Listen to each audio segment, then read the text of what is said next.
감사를 열라라는 제목으로 함께 말씀 나누기를 원합니다. 11월은 한 해를 돌아보며 풍성한 감사를 하고 또 나눌 수 있어야 합니다. 또 심기도 해야 합니다. 올해 11월 달에는 그 어떤 해보다 더 깊고 더 큰 감사의 열매가 풍성히 맺히기를 소망합니다. 네, 오늘 본당에 우리 초등 친구들도 있고 해서 하나의 북스토리를 나누고 시작하고자 합니다.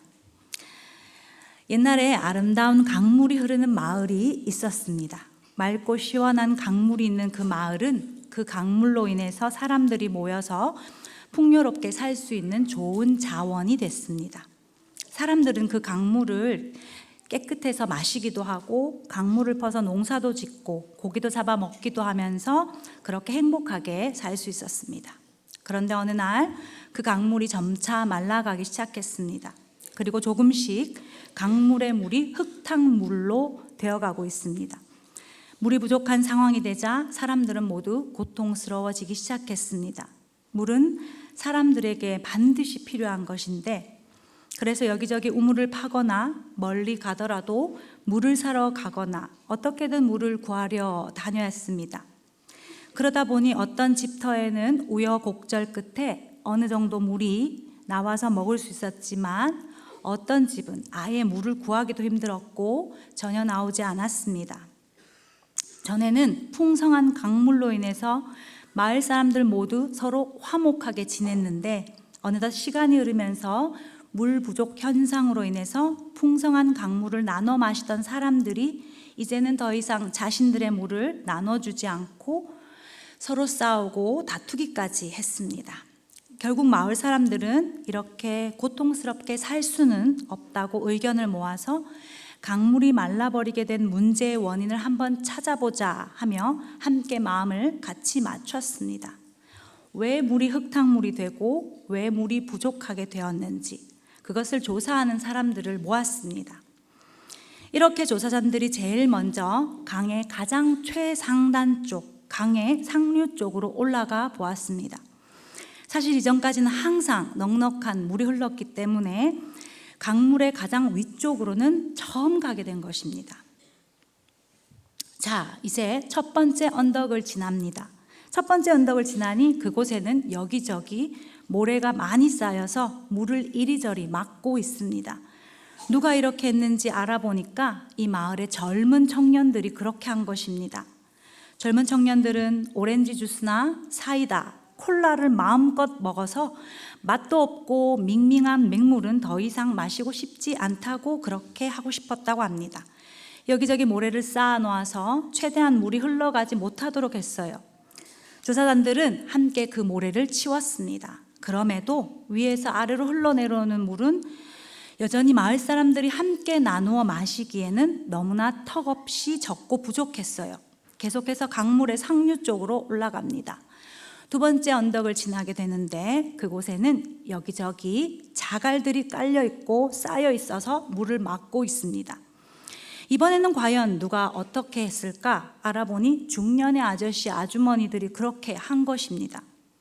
그들은 서로가 너무 바쁘고 각자 사는 것만 생각하다 이 강물이 굳이 마을 사람들에게 모두 필요할까? 그렇게 모두에겐 다 필요하지 않을까? 라는 생각에 아무 생각 없이 그냥 그렇게 했다고 합니다. 그다지 중요하지 않는 강물 때문에 그 강물이 홍수를 나게 할 수도 있고 또 강을 건너는 것도 귀찮아할 수 있기 때문에 돌멩이들을 사용해서라도 막아놓으면 괜찮겠지 않은 그들 마음대로 그렇게 한 것입니다. 그것은 순전히 중년 아저씨, 아주머니들의 생각이었죠. 조사단들은 함께 그 돌덩이들 역시 치웠습니다. 그러나 그렇게 해도 내려오는 물은 여전히 쫄쫄쫄 적게 흘러내려옵니다. 그래서 또 강물의 상류를 향해서 여전히 조사단들이 올라갔습니다. 드디어 세 번째 언덕에 지나가게 됩니다. 그런데 이번에는 아주 큰 바위들이 나타났어요. 바위들이 샘물을 아예 막아놓은 것입니다. 그리고 또 누가 그렇게 했는지 알아보니까 이번에는 그 강물 마을에 가장 나이 든 할아버지, 할머니, 어르신들이 그렇게 했다는 겁니다. 그들은 명절이 되거나 중요한 일이 있을 때마다 마을 사람들이 자기들에게 존경의 표시를 해야 하고 찾아와야 하는데 강물이 좋다고 강물에게 고맙다고 인사하고 자신들은 점점 뒷전이 되어버리는 것 같아서 강물에게 화가 나고 또 그 강물을 통해서 행복을 느끼는 마을 사람들에게 화가 나서 인부를 시켜 큰 바위로 막아놓았다는 것입니다. 마을 사람들은 이번에 다 함께 그곳까지 가서 바위를 치우기로 했습니다. 그리고 난 후 그제서야 겨우 다시 예전의 강물로 회복하게 되었습니다. 사람들은 모두 기뻤어요. 그리고 이제는 그 어떤 사람도 강물을 함부로 다루지 않고 모두 함께 그 강물을 지키기로 약속했습니다. 자, 그럼 이 이야기를 조금 기억해 놓으신 채요, 오늘 말씀을 먼저 조금 살펴보겠습니다. 오늘 본문은 믿음의 본을 보인 데살로니가 교인들에게 바울이 보내는 편지에서 마지막 부분에 나오는 말씀입니다. 바울은 이 편지에서 그리스도인들이 세상에 살아가면서 어떤 마음으로 살아야 할지를 설명합니다. 그러면서 여러분 항상 기뻐하세요. 쉬지 말고 기도하세요. 범사에 감사하세요 라고 하죠. 그런데 이어서 이것은 하나님의 분명한 뜻입니다 라고 말합니다. 성경에서 이렇게 이건 하나님의 뜻이야 라고 단정 지으며 말하는 경우가 사실 거의 없는데 오늘은 부탁이라기보다는 분명한 명령입니다. 그럼 우리가 한번 질문해 봅시다. 어떻게 항상 기뻐할 수 있고 어떻게 쉬지 않고 기도할 수 있을까요? 또 어떻게 범사에 늘 감사할 수 있을까요? 항상 기뻐하라 해서 항상이라는 말은 언제나 늘이란 단어로 우리가 다 이해할 수 있는 뜻입니다. 기뻐하라 역시도 즐거움을 뜻하는데 이 말 뜻은 단순한 감정적인 표현이라고 받아들이면 사실 이 말씀은 너무 부담되고 억지스러운 말씀입니다. 그런데 바울은 여기서 억지가 아닌 의미 있고 가능한 실천을 말합니다. 마구 짠해서 웃음을 지어라고 불편한 명령을 하는 게 아니라 기뻐하라 라는 이 뜻은 1차적으로 여러분 잘 있습니까? 평안합니까? 묻는 인사인 것과 동시에 이 단어는 예수님께서 탄생하셨을 때, 또 예수님께서 부활하셨을 때, 예수님께서 승천하셨을 때 사용된 기쁨입니다. 그러니까 바울은 지금 자신이 감옥에 있는 상황이지만 슬픔과 고통, 근심 가운데 있어도 그래도 십자가와 부활, 승천으로 우리를 죄에서 구원하신 그리스도를 위해 기뻐하라고 명령합니다. 정리하면 바울이 데살로니가 성도들에게 항상 기뻐하라고 한 것은 그리스도 안에 있는 소망을 근거로 하나님에 대한 절대 긍정의 마음, 인간적 감정이 아닌 그리스도를 위한 감정의 태도를 말한 것입니다. 이는 선의 감정, 선한 감정을 의미합니다. 10월 21일 날 다녀온 한국교회 섬김의 날 한교섬에서 저는 오정현 목사님의 아내분이신 윤난영 사모님의 강의를 들었습니다. 그 강의의 주제는 성경적 영성에 관한 것인데요. 하나님의 형상으로 지음받은 사람이 그 사람한테는 하나님의 인격성이 있는데 그것은 지, 정, 의와 또 하나 되게 하는 관계성, 거룩한 몸의 행실이 하나님의 인격성이라고 말했습니다. 특히 지, 정의 중에 정은 감정, 감성과 연관되는 아주 중요한 부분으로서 사람들이 교회를 떠나는 것 중에 하나가 감정적인 문제에 많이 속아서 실수하고 떠나는 경우가 많다고 했습니다. 그러니까요, 감정은 하나님께로부터 오는 선의 감정이 있고 죄로부터 오는 감정이 있는데 그걸 악의 감정이라고 합니다. 하나님께로부터 오는 선의 감정은 사랑, 평안, 인내, 자비, 긍휼, 애통, 갈망 등이고요. 악의 감정은 우리 한번 읽어봅시다. 죄로부터 오는 악의 감정입니다. 시기, 원망, 분노, 두려움, 불안, 혐오, 탐욕 등. 네, 잘했어요. 우리가 항상 기뻐할 수 있는 힘은, 그러니까 우리가 기뻐할 수 있는 것은 선의 힘, 선한 감정으로 가능하다는 것입니다. 그것을 바울이 명령합니다. 어떤 상황에도 주님이 항상 우리와 함께 하시고 우리 삶을 인도하시기 때문에 우리의 기쁨은 주님으로부터 근거한 기쁨, 하나님으로부터 오는 선의 감정의 기쁨이라는 것입니다. 그러므로 우리가 아무리 어떠한 순간이라도 선한 감정을 선택함으로 주님으로부터 근거한 기쁨을 항상 누리며 살기를 소망합니다. 만약 육적 기쁨, 육신의 즐거움이 전부가 되면 우리는 결코 이 말씀을 삶으로 적용하고 살 수 없습니다. 또 그 다음으로 바울은요, 우리에게 쉬지 말고 기도하라고 명령합니다. 어떻게 쉬지 않고 기도할 수 있나요? 이는 하루 종일 기도하는 것을 뜻하지 않습니다. 여기서 쉬지 말고란 뜻은 끊임없이 계속적으로, 무시로, 그러니까 언제 어디서나 기도하는 걸 의미합니다. 예배할 때뿐만 아니라 일어나자마자, 밥을 먹을 때, 세수할 때, 집을 나설 때, 집을 들어올 때, 일할 때, 공부할 때, 숙제할 때, 항상 언제 어디서든 하나님과 함께 하심을 기억하고 인정하고 대화하라는 것입니다. 또 정기적인 기도도 내포되어 있습니다. 예수님과 제자들은 항상 시간을 정한 기도를 했습니다. 우리는 연약한 죄성을 가진 인간이라서요, 정해진 시간에 마음을 내어서 기도하지 않으면 금방 세상에 휩쓸립니다.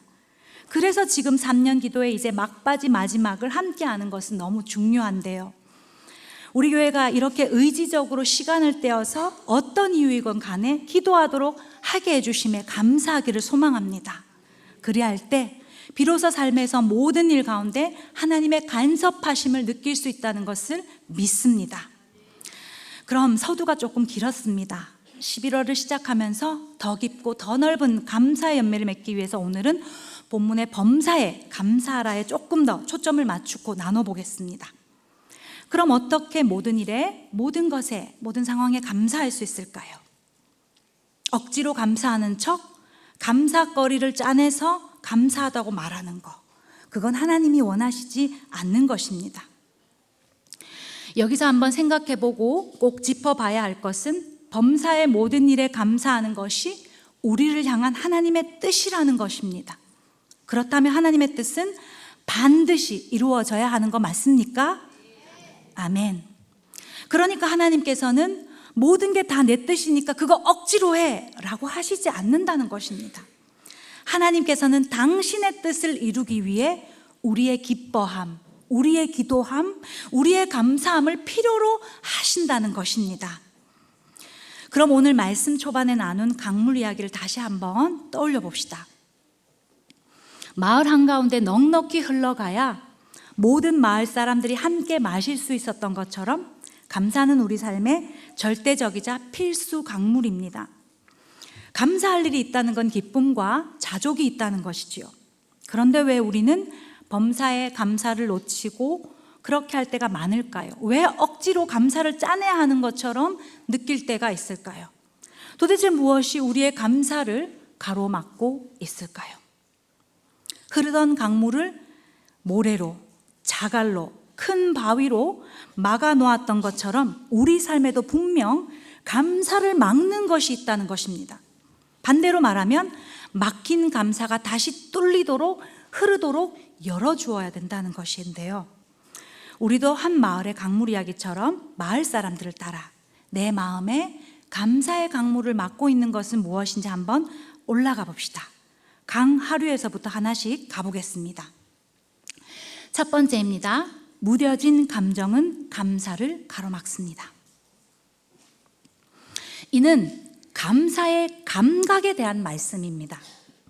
오늘 서두에서 제가 하나님의 형상으로 지음받은 우리는 하나님의 인격성을 가졌다고 말씀드렸죠.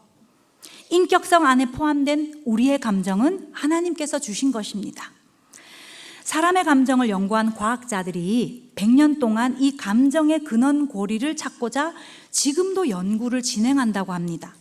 그런데 아직까지 그다지 성공적인 사례를 발견하지 못했다고 합니다. 왜냐하면 이는 신의 영역이기 때문이에요.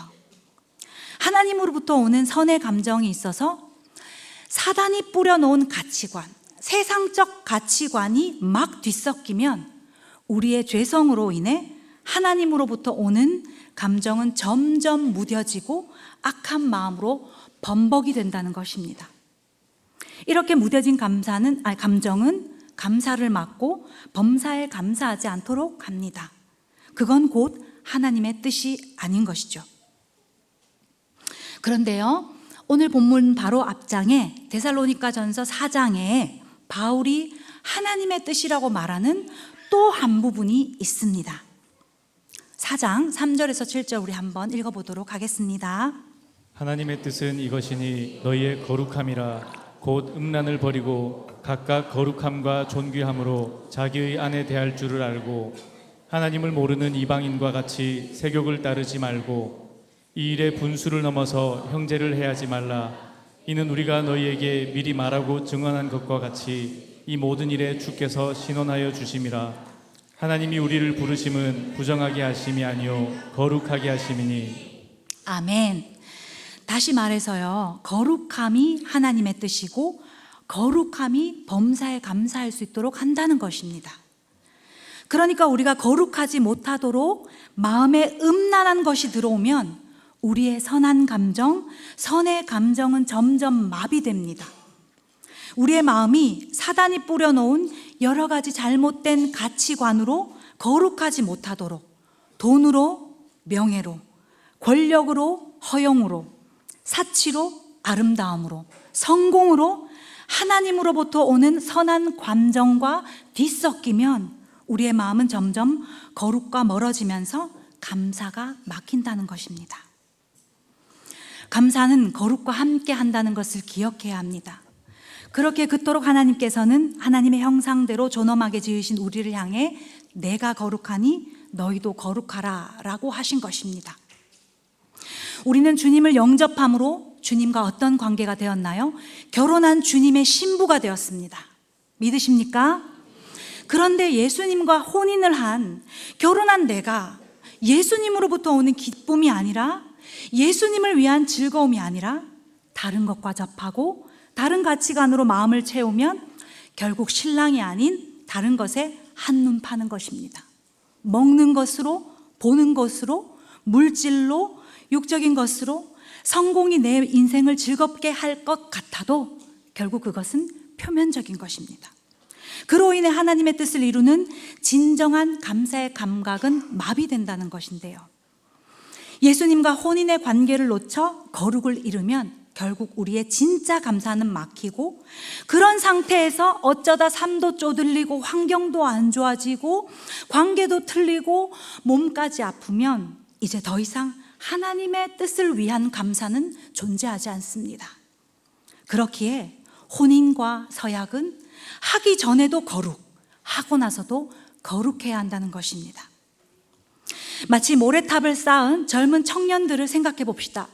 콜라와 사이다로 배를 채우고 싶어서 맹탕인 물은 마시고 싶지 않는 그들의 탐욕적이고 세상적이고 왜곡된 마음이 더 이상 강물을 흐르지 못하도록 막았습니다. 매일 콜라만 마시면, 그래서 미각이 거기에 길들여진다면 아무리 좋은 물을 주어도, 아무리 좋은 차를 마셔도 그 맛을 못 느낄 것입니다. 그 차가, 그 물이 정말 향도 좋고 건강에도 좋고 고급차라 할지라도 콜라에 입맛이 젖어 있다면 콜라만 원할 것입니다. 그렇게 어떤 상황일지라도 우리는 주님으로부터 오는 감사, 하나님께로부터 오는 선의 감정을 잊지 말아야 합니다. 이는 자극적인 세상과 완전히 단절하라는 뜻이 아니에요. 거룩한 분별, 거룩한 조율을 할 수 있어야 합니다. 타협을 하라는 것이 아니라 척박한 세상 속에서도 녹록지 않는 일상을 살아낼 때에도 감사가 생각나지 않을 것만큼 내 마음이 무뎌져도 감사의 감각을 찾을 수 있도록 의지를 내어야 합니다. 하나님의 뜻을 위한 우리의 감사의 감각을 무너뜨리려 하는 모든 부분을 잘 경계하는 우리 모두가 되기를 소망합니다.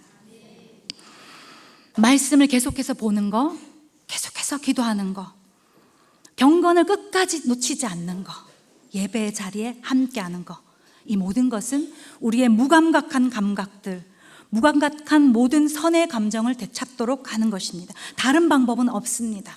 그 어떤 것과는 비교할 수 없는 하나님 나라의 가치를 느끼도록 돕는 것은 오직 본질만이 진리만이, 말씀만이 계속해서 나와 주님의 관계를 다시 바로 세울 수 있다는 걸 기억하시길 소망합니다. 우리는 절대적으로 주님의 신부입니다. 만약 여러 가지 뒤섞이고 오염된 가치관으로 혹시라도 감사가 가로막혀 있다면 오늘 이 밤에 다시 열리기를 소망합니다. 두 번째로요, 감사가 막히는 것은 마음대로 생각하는 것입니다. 무뎌진 감정이 감사의 감각에 대한 부분이라면요, 마음대로 생각하는 것은 감사의 방향을 의미합니다. 우리는 하나님을 닮은 하나님의 인격성을 가지고 있다고 했지요. 그런데 우리의 죄성이, 우리의 죄가 우리를 가만히 둘까요? 가만히 둘 리가 없습니다. 제 멋대로 생각하게 하고 제 마음대로 하게 한다는 것입니다. 그래서 바울은 데살로니가 교회뿐만 아니라 자신의 편지 곳곳을 통해서 우리의 생각이 얼마나 중요한지를 가르치는데요. 로마서 8장 5절입니다. 육신을 따르는 자는 육신의 일을, 영을 따르는 자는 영의 일을 생각하나니. 네, 계속 띄워주세요. 생각의 방향을 따라서 육신과 영의 일을 하게 됩니다. 그러니까 생각의 방향이 하나님의 뜻에 맞추어져 있지 않다면 어떻게 된다고요? 딴 데로 샌다는 것입니다. 고린도후서 10장 5절도 한번 볼까요? 하나님 아는 것을 대적하여 높아진 것을 다 무너뜨리고 모든 생각을 사로잡아 그리스도에게 복종하게 하니. 네, 잠깐 띄워주세요. 성경은 모든 생각을 사로잡아 그리스도에게 복종하라 합니다. 이것은요, 지금 도대체 너 뭐 생각하고 있니? 지금 도대체 너 뭐 고민하고 있니? 라고 성경이 묻는다는 것입니다. 그러니까 나의 생각이 이리저리 마음대로 가는 모든 생각을 사로잡아서 예수 그리스도께 바로 복종시켜야 감사의 방향이 제대로 잡힌다는 것입니다. 이 지구상에서 하나님의 형상을 닮아 창조된 유일한 우리에게 하나님께서 허락해 주신 가장 특별한 능력이 무엇일까요? 옆에 친구한테 한번 물어보세요. 뭘까? 물어봐 주세요. 고마워요. 잠 오는 친구들 있을까 봐. 바로 그거는요, 하나님께서 우리에게 주신 가장 특별한 능력은 따라해 보세요. 영적인 성향을 의미합니다. 그러니까 이 능력을 받기 위해서는 하나님 외에 들어온 산만한 모든 생각, 잡다한 생각들을 무너뜨려야 하늘의 능력, 하나님의 능력을 받을 수 있다는 것입니다. 아멘. 영적 산만함을 정리하라는 것입니다. 마치 강물 이야기 속에 중년의 아저씨 아주머니들이 먹고 사는 것에 바빠서 그저 그것만 생각하고 몰두하다가 마을 강물이 전체 마을 사람들에게 얼마나 필수적이고 필요한지, 그게 사라지면 얼마나 큰 문제가 되는지, 마을을 위한, 공동체를 위한, 그 후손을 위한 생각보다 그냥 자기 마음대로 생각하다가 그냥 그저 넘치는 강물을 건너기 귀찮다는 생각만으로 강물을 아무 생각 없이 막았던 것처럼 하나님을 아는 것이 아닌 다른 것에 생각이 사로잡히면 더 이상 범사의 감사는 없습니다. 거룩한 생각, 생존과 성공이 아닌 담임 목사님께서 늘 말씀하시는 사명에 대한 고민과 생각이 없으면 하나님께서 이루시는, 하나님의 뜻을 이루시는 감사는 없다는 겁니다. 하나님의 뜻을 위한 감사가 터져야 우리의 영혼이 살고, 그 감사가 넘칠 때 인생이 역전된다는 것을 기억하시기를 소망합니다. 요즘 우리 아이들도요, 자세히 제가 관찰해 보니까요, 점점 갈수록 감사보다는 귀찮아요, 하기 싫어요, 그냥 귀찮아요, 모든 것이 귀찮다고 말하는 친구들이 자꾸만 많아져요. 그리고 그저 멍하게 아무 생각 없이 그저 우두커니 생각이 다른 것에 빼앗긴 친구들이 아주 많습니다. 그렇게 시간만 지체하고 그렇게 가만히 두면 어떻게 될까요? 그저 아무 생각 없이 그냥 귀찮다고 마음대로 생각하도록 놔두면 어떻게 될까요? 자기 소견이 옳은 대로 자기 마음이 생각하는 시대 안에 우리가 살수록, 자기가 기준이 되어서 자기가 선택한 것이 옳다고 하는 시대가 될수록 우리는 지금 내가 속한 곳, 내게 불러주신 자리, 오늘도 내게 허락해 주시는 주님의 은혜를 꼭 붙들어야 한다는 것입니다. 그 은혜에서 미끄러지지 않기 위해 발버둥 쳐야 한다는 것입니다. 그래서 12.7 우리가 100만 이상 성도가 모인 것도, 한국교회가 연합한 것도 그 거룩한 저항을 위해서 한 것입니다. 하나님께서는 당신의 뜻을 이루지 못하는 자는 사명의 자리로 불러주시지 않습니다. 그래서 사명에 대한 생각을 하면 할수록 깊이 감사하고 잘 감당할 수 있도록 주님께 기도하며 주님께 나아가도록, 그것을 붙들 수 있도록, 잡다한 모든 생각들이 다 정리될 수 있도록 기도해야 합니다. 사단은 우리의 거룩한 생각을 막고요, 거룩한 기도를 막고요, 생각을 의미 없이 만들고 마음대로 생각하게 만들어요. 지금 한번 우리 머릿속에 당장 떠올려지는 걸 한번 떠올려 보세요. 어떠한 것도 괜찮아요. 그 어떠한 것에 우리는 지금 감사를 붙일 수 있어야 돼요. 그렇게 풍성한 감사가 열리면 삶의 작은 어려움도 뛰어넘게 된다는 것을 믿으시길 바랍니다. 우리의 작은 일상에도, 그 작은 시간과 공간 속에서도 여전히 내게 허락하신 사명을 붙들고 우리의 감사가 더 깊고 더 다양하며 더 충분해지고 더 온전해지길 소망합니다. 그것이 우리 삶의 풍성함과 행복으로 살게 하는 동력이 된다는 것을 믿으시길 바랍니다. 그 마음으로 추수감사절날 우리가 귀한 예물을, 담임 목사님의 말씀을 따라 우리가 잘 순종하셨으면 좋겠습니다. 우리가 세상적인 것에 사로잡혀 모든 생각이 산만해지려 할 때 더욱 하나님의 뜻으로 생각을 모아 하나님의 사명을 생각하는데 더 바쁘고 더 부지런해지기를 소망합니다. 마지막입니다. 우리의 감사를 막는 것은 제대로 된 회개를 하지 않아서입니다. 우리는 우리 마음에 감사의 강물을 막고 있는 것을 찾아서 올라가고 있습니다. 강하류에서부터 뒤섞인 가치관으로 막힌 감사의 감각을 다시 열어서 그 회복된 감각으로 여러 가지 사로잡힌 산만한 모든 생각을 그리스도 앞에 정리함으로 감사하자고 했습니다. 잘 따라오고 계시죠?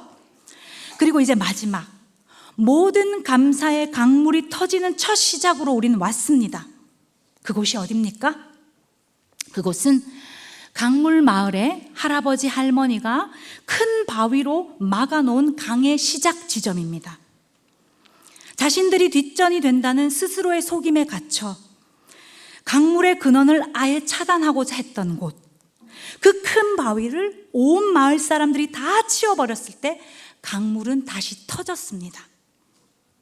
이는 회개의 샘물을 터뜨려야 하는 시작 지점을 말합니다.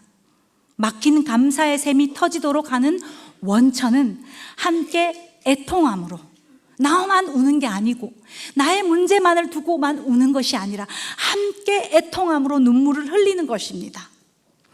그렇게 회개의 강물을 터질 때 우리의 막힌 모든 감사의 샘이 터진다는 것입니다.